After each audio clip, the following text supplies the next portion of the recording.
Hoje a gente vai falar sobre um filme com uma temática polêmica, delicada e triste, porque é baseado em um fato que aconteceu no final da década de 90.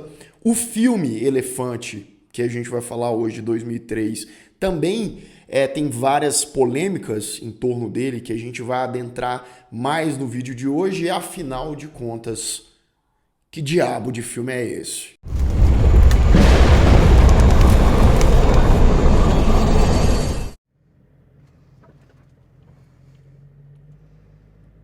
Sejam todos muito bem-vindos a mais um Refúgio Cult, meus amigos. Hoje para a gente falar sobre Elephant ou Elefante, de direção do Gus Van Sant, que é um filme, como eu disse, né? É polêmico, sobre um caso real, lamentável, triste, que marcou a história não só dos Estados Unidos, como mundialmente falando. O filme que é uma inspiração nesse caso, né? E quando eu digo inspiração, ele não é completamente dependente desse caso real, porque ele fez várias adaptações, tocou nomes, tem coisas diferentes, né, do filme que a gente vai adentrar já já. E se você ainda não me segue lá nas redes sociais, me siga lá para mais novidades sobre cinema, série de TV, sobre o canal também, e seja membro do Refúgio Cult. Claro, se você puder e quiser, para ter acesso a conteúdo antecipado, participar de lives exclusivas do canal, e deixe o seu like, que é de graça e ajuda demais o Refúgio Cult. Quem conhece o caso real, talvez já tenha visto esse filme aqui ou não, mas sabe o que vai acontecer. Eu vou poupar todos os detalhes para essa parte sem spoilers, mas aqui a gente tem o cotidiano, a rotina ali de um dia na vida escolar de alguns adolescentes, por volta ali de 14, 15, 16 anos, né? O filme, O Elefante, ele segue por várias perspectivas diferentes, né? Você tem ali o John, que é o loirinho, de camiseta amarela. No início do filme ele tá lidando ali com o pai alcoólatra dele, e aí por isso ele chega atrasado na escola. Você tem o Elias, que é um fotógrafo, né, que tá tirando fotos ali do lado de fora da escola, depois do lado de dentro. Você tem a Michelle, que é uma menina tímida, retraída, que sofre bullying ali o tempo todo. Então você tem vários tipos de personagens diferentes, perspectivas diferentes, inclusive o Gus Van Sant, né, o diretor americano responsável por Elefante, já dizendo aqui, né, o cinema do Gus Van Sant, ele não utiliza de artifícios narrativos e de direção comuns ou dentro de padrões. Tá? O cara geralmente ele quer filmar de uma maneira diferenciada, contar histórias e tal, e é exatamente isso que ele faz aqui em Elefante. Isso pode agradar uma parte das pessoas que reconhece esse experimentalismo do diretor, e outras pessoas podem ficar bem chateadas porque demanda uma certa paciência, às vezes é mais monótono, etc, etc. Ainda na história, a gente tem o Alex e o Eric, dois jovens ali por volta dos seus 15 anos de idade, né, lá do ensino médio, que vão ser, digamos, peça central de toda essa trama de Elefante, né? Afinal de contas, eles chegam ali na escola com calça, roupa camuflada e tal, e vão carregando, inclusive o John, um dos protagonistas, o loirinho, dá de cara com eles. Quando ele tá saindo da escola, ele tá de boa. Esses meninos, o Alex e o Eric, viram pro John e falam: ó, vai embora que o que vai acontecer aqui, né, pode não te agradar muito. Então, a partir disso, o filme volta, né? Porque o filme ele vai fazendo essas transições. Por mais que aconteça a narrativa principal em um dia só, em algumas horas, né? Ele vai para o presente, volta, mostra mais ou menos o que aconteceu, volta alguns dias também para dar uma certa dimensão do que acontece com aqueles personagens, como eles planejaram aquilo, como por exemplo, né, o Alex e o Eric. O filme mostra ali o Alex sofrendo bullying, o pessoal, né, implicando com ele com um caderninho de anotações, observando a escola, fazendo suas anotações, né? Tem uma hora que ele está ali no refeitório, uma moça pergunta para ele: o que você tanto anota aí, né? Ele fala, não, são os meus planos. Aí ela fala, que planos? Aí ele fala, você vai ver em breve. Oh, this? Yeah. It's my plan. For what? Oh, you'll see. A direção do Gus Van Sant, ela é bem intimista, né? Ela acompanha os personagens pela escola toda. Você tem aqui vários planos sequências. O filme ele é basicamente um plano sequência atrás do outro, né? Ali sem corte, 2, 3 minutos, às vezes 4 minutos, um personagem, né, vagando pela escola, pelos corredores até o seu destino. Ah, o cara vai encontrar a namorada. Ah, ele vai revelar as fotos lá no caso do fotógrafo. E nesse passeio que o filme dá, por mais que em alguns momentos seja mais monótono, leve mais um tempo, o filme ele faz isso, o diretor ele sabe disso, porque ele dá uma certa dimensão do que é aquele ambiente, né? Quais são aqueles corredores, aonde estão as salas, que isso vai ser importante até mais para o final do filme.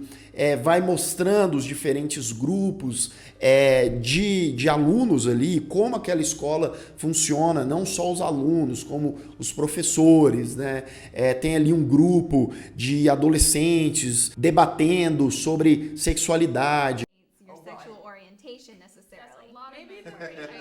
Essa forma que ele filma, até a cinematografia mais granulada, né, mais crua, lembra o quê? Esse tom mais documental mesmo, como se fosse uma realidade, né? Prova também desse quê documental que o filme quer passar é que ele praticamente não tem trilha sonora, tá? Ele tem 1h20 de duração, a trilha sonora é muito pautada, ou às vezes é um personagem que tá tocando piano, ele passa ali tocando 3, 4, 5 minutos o piano e aquilo toma conta da cena. Eu acho que, se eu não me engano, tem no máximo umas 2 cenas com trilha, né, em off, e são sempre músicas clássicas, músicas mais melancólicas, tipo Moonlight do Beethoven ou Por Elise.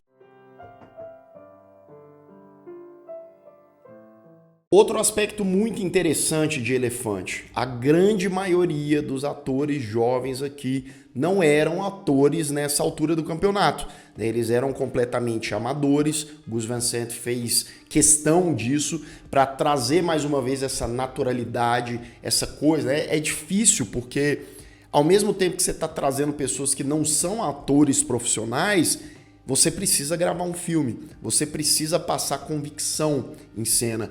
Na maioria das vezes, esses atores inexperientes, eles trazem essa naturalidade, né? Claro que deve ter tido muito ensaio até chegarem nas cenas finais e tal, até porque os diálogos, né, rolam ali direto, não tem muito corte, então é um desafio do filme, né? Você vê plano sequência o tempo todo com atores que não são tão experientes e ainda assim eles conseguiram. Tem ali uma ou outra atuação que você percebe mais, né, a falta de experiência, que aquilo, né, fala, não sei não, ficou meio assim. Tem, mas pelo menos os principais conseguem convencer bem.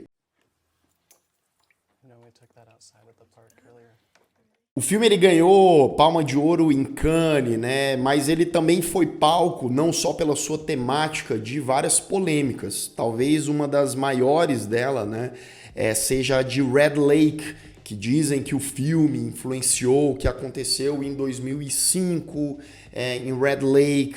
Também, nesse caso, foi numa escola, né? E aí a gente entra naquela questão. O filme, ele por si só é arte, é conflito, né? Ele tá aí não só para falar de coisas boas, né? Mas também de coisas ruins e de coisas reais, até como uma espécie de alerta. A gente não pode esquecer as coisas ruins, né? A gente tem que saber os momentos certos de consumir esses conteúdos e tendo plena convicção e responsabilidade sobre aquilo, né, que a gente está assistindo ali.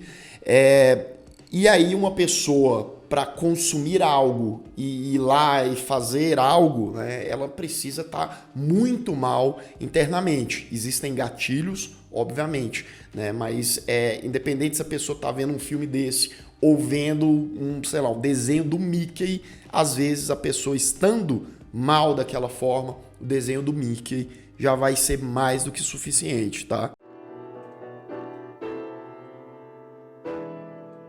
E por mais que o filme tenha um ritmo muitas vezes, né, mais travado ou um diálogo ou outro, né, perde a gente na questão da monotonia, é um exercício, uma questão experimental muito intrigante, muitas vezes bem inteligente sobre um caso polêmico, né, que a gente tem na história da humanidade. Por isso eu dou uma nota 7.5 para Elefante. Inclusive ele está atualmente no HBO Max. Quem não assistiu o filme, quiser lá conferir, sabendo, né, da sua temática, claro, mais uma vez, tá indo com responsabilidade, até porque é uma obra que, apesar de ser sobre isso, ele faz com bastante cautela, com bastante cuidado e sutileza. Os sinais, eles estão ali, né? Mas muitas vezes eles não precisam ser escrachados, não precisam ser sensacionalistas para falar sobre aquilo. Inclusive eu quero falar sobre o título do filme já na parte com spoilers.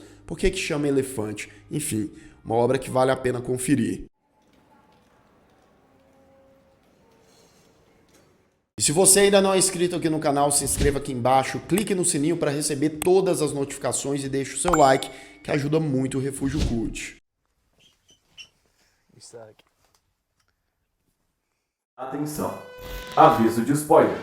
A partir de agora, continue por sua conta e risco. Bem, depois de vários minutos acompanhando, né, os jovens ali em suas rotinas, perspectivas, chegando ali ou dentro, né, nas suas atividades da escola mesmo, a gente vê finalmente Alex e Eric, os responsáveis pelo evento trágico que vai acontecer em poucas horas. Alex, ele é pianista, né? Então ele tá lá no quarto dele tocando ali um Por Elise, depois um Moonlight, né? E nessa hora a gente fica observando ele tocando muito tempo ali no quarto. Depois chega o Eric, né, o amigo dele, o loiro, senta ali folgadão na cama, começa a jogar um jogo de computador, jogo de tiro e não sei o quê, né? Nessa cena a gente tem assim elementos bem interessantes, como por exemplo, o elemento que traz o título do filme, Elefante, que é uma coisa muito sutil, né?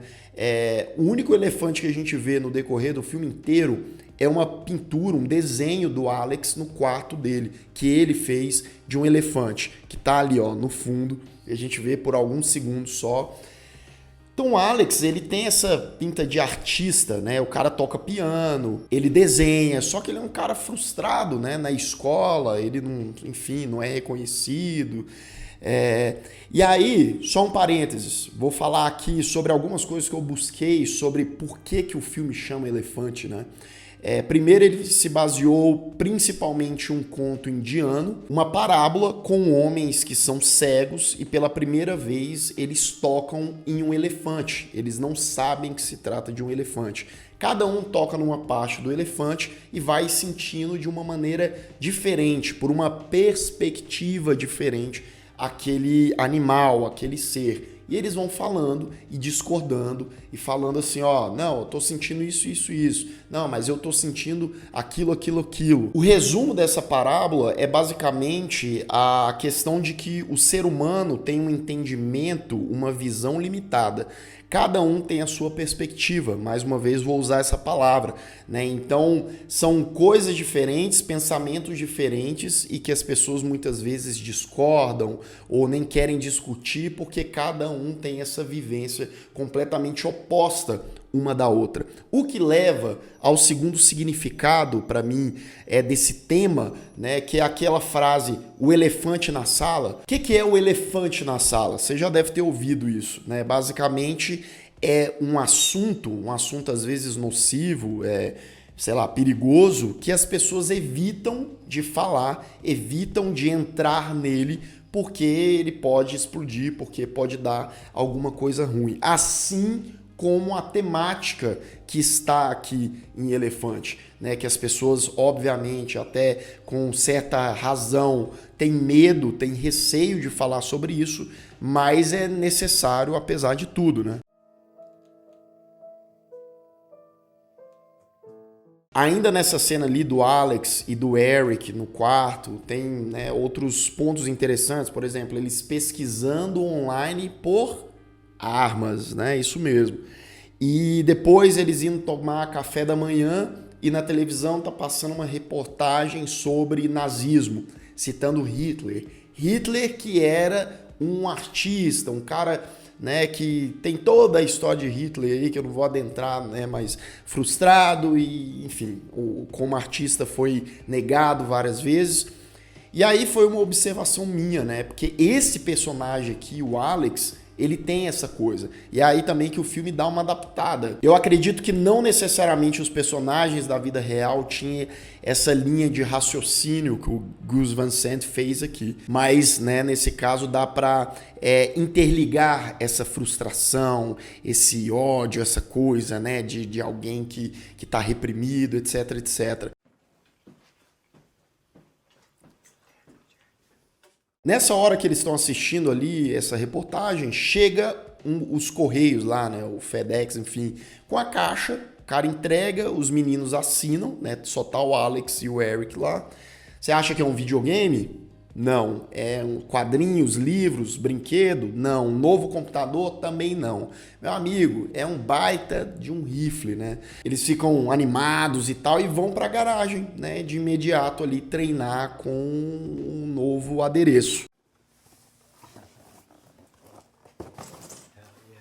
Pouco depois desse treino, os dois tomam banho, porque eles vão para a escola já, né? E aí eles tomam banho lá no mesmo momento, juntos. Inclusive o Eric, ele fala pro Alex, nunca beijei na minha vida. E aí os dois se beijam ali, ficam beijando e tal.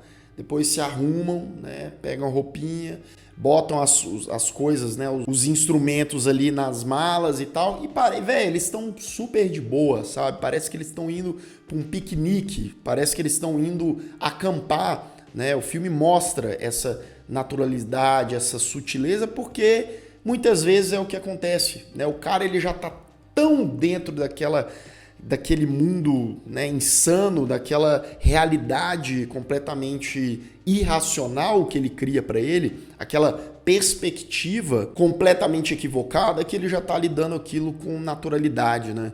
E aí mostra eles pegando o carro velho, indo até a escola, chegando lá, eles dão de cara com o John, lembra? O John, o loirinho que tá saindo. O John já sabe que tem alguma coisa errada, porque ele vê os caras carregando um monte de coisa, né? E começa a avisar pro pessoal lá fora, ó, não entra, por favor, não entra, porque vai dar ruim. E por mais que ali 1h20, né, um pouco mais de 1 hora, você tem toda a construção para essa catarse, para o que vai acontecer ali no fim, né, os últimos 15 minutos eles são bem tensos, por mais que eles sejam crus. Não existe uma trilha sonora arrebatadora, uma coisa que as pessoas, né, costumam ter no clímax de uma cena. Não, tudo acontece de maneira direta, silenciosamente no background, você só tem o som de fundo, porque Alex e Eric começam ali, né? Os ataques, eles começam pela biblioteca, inclusive a Michelle, uma das meninas que a gente viu, de óculos e tal, é a primeira vítima. Tem lá também o Elias, que é o fotógrafo, que também está ali no meio da biblioteca, né? Então os caras começam a rodar, não só na biblioteca, fora também, e aí o caos se instaura, né? Você tem grito, correria, as pessoas não entendendo o que está acontecendo. Tudo, cara, acontecendo numa frieza, sabe? Que é uma coisa que dá um nó na garganta. Os caras estão fazendo aquilo ali, mais uma vez, né? Como se fosse algo rotineiro. Tem uma cena que é o Benny, né? Que é um grandão lá, que ele passa a caminhar pela escola. O cara corajoso, para não falar maluco, né? Porque ele tá vendo que as pessoas estão desesperadas, ele tá ouvindo os barulhos, né? Os disparos e tal. E ele tá andando ali pelos corredores tentando achar, né, a raiz do problema. Ele se depara com pessoas, ele até ajuda uma menina a pular a janela e vai indo. Eu pensando, meu amigo, vai embora, o que você quer aí, filho? É claro que não ia dar bom pro Benny, né? Ele dá de cara com o Eric, né, sem hesitar, acaba matando ele e em seguida atira ali no professor, no diretor da escola também. Depois de alguns minutos ali de puro terror, Eric vai até a lanchonete, encontra a Alex ali tomando um negócio como, né, se tivesse tudo tranquilo. E aí Eric começa a contar, não, porque já fiz não sei quantos, né, já no seu... Alex atira nele e mata o companheiro. O Alex começa a andar ali pela lanchonete ainda, ele entra na cozinha, tem ali o freezer do lugar, ele abre uma porta, nada. Aí ele abre uma segunda porta, tem um casal escondido lá. E aí o fim do filme é ele fazendo um unidunité, né? Aquele jogo psicológico ali, mas deixando a entender que sim, ele ia dar fim no casal também. O filme, ainda com a sua crueza e sendo direto, reto, ele acaba nessa hora. Ele nem mostra, né, os últimos disparos ou o que teria acontecido com Alex, seguindo o raciocínio do caso real que aconteceu lá em 99. Foram ao todo 12 alunos vítimas fatais, um professor também, e 21 pessoas ficaram feridas, né, de raspão ou não. E os dois caras responsáveis ali acabaram tirando as próprias vidas no final. É complicado, é triste relembrar essas coisas, como eu disse antes, né? Mas a gente vê como, até que ponto a irracionalidade de alguém que, né, tá indo ali para um caminho extremamente sombrio pode chegar. Né? Mas é isso, esse é Elephant. O que você achou desse filme? Você já tinha ouvido falar dessa história? O que você pensa sobre esse assunto? Deixa aqui nos comentários. E eu vou ficando por aqui. Caso você tenha perdido os últimos vídeos do canal, estão aparecendo bem aqui do lado, é só clicar e assistir. Caso o YouTube não tenha te mandado, um grande abraço e até mais.